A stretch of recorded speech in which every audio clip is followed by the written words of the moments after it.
Hutch Mansell is an ordinary man leading a boring life as an office worker in a metalworking factory owned by his father-in-law, Eddie. Hutch's wife, Becky, has been cold to him for years. Hutch does not get along well with his son, Blake, either, and only his daughter, Sammy, is attached to him. One night, burglars break into Hutch's house. They manage to steal a watch and a few dollars. In addition, the burglars want to take Hutch's wedding ring. Blake grabs one of the robbers, and Hutch himself has the opportunity to hit the other with a golf club, but he doesn't do it and lets them walk away. During the robbery, the son became convinced that his father was a pathetic coward. After all, he almost caught one of the robbers himself, but the father ruined everything. He did not support his son to give the thieves to the police, but just let them go. After this robbery, everyone, including his family, considered Hatch a weakling who could not protect his family. Hatch explains to his mysterious friend why he did not hit the thieves who broke into his house. He saw that there were no bullets on the gun and the robbers were very scared, so he decided to let them go. On the evening of another day, Hutch learns from Sammy that her kitty bracelet is missing, enough to turn a peaceful everyday man into a Terminator, leaving a mountain of corpses in his wake. In fact, he's only remembered his past, where he ran top-secret government assignments as a hitman. Hutch goes to his elderly father, David's nursing home, and borrows an old FBI employee badge and a gun. Hatch sees a tattoo on the arm of one of the robbers, and he starts looking for a man with this tattoo in tattoo parlors. Hatch goes to another parlor, and they see that the badge that shows all Hatch is fictitious and want to retrain him. But one of them who served in the military recognized the tattoo on Hatch's arm and thanked him and runs away. The others, too, realizing what is going on, quickly tell him what Hatch needs. He takes his watch from them, but unexpectedly learns that the robbers have a small, sick child on the way back to the bus on which Hutch is returning home.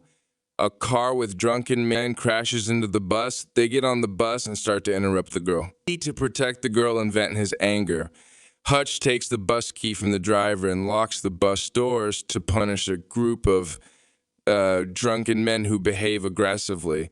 Hutch begins to avoid them. Later, Hatch's half-brother Harry, the very same mysterious friend that Hatch was talking to, informs him that he is in big trouble.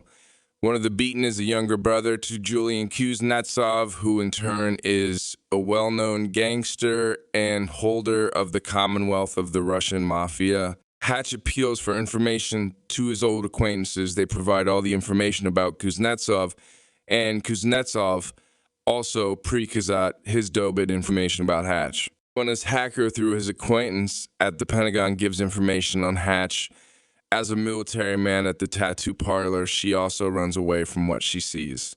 Julian's men attack Hutch's house. Hutch hides his family in the basement and defeats most of the attackers, but he is subdued with a stun gun and loaded into a trunk. Hutch still manages to leave the trunk of the car and kills the rest of the bandits. He asks Becky to leave for a while with the children. Hutch explains that in the past he was an assassin and worked for the government. One day he spared a man he was supposed to kill, and then discovered that the man had begun to lead a normal family life. Hutch decided that he wanted something similar for himself.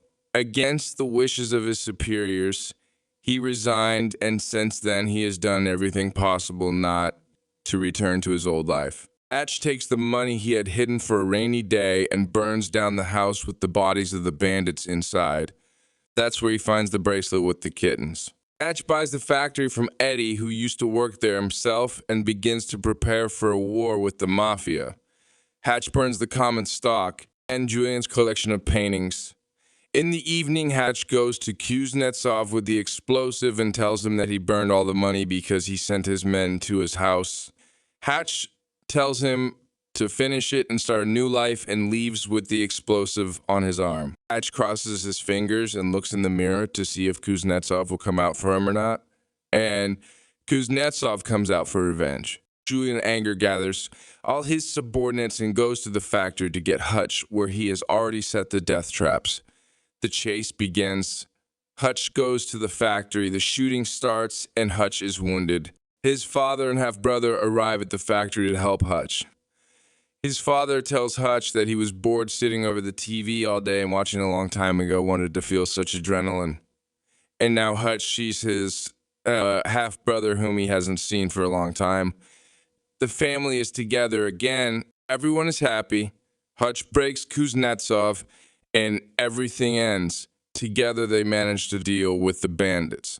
Hatch is arrested by the police, but on a call from above, he is released without charges. 3 months later, while buying a new house with Becky, Hutch receives a call suggesting that his services are still required. At the same time, Harry and David are traveling to an unknown destination in a van filled with weapons. If you liked the video, please like and subscribe.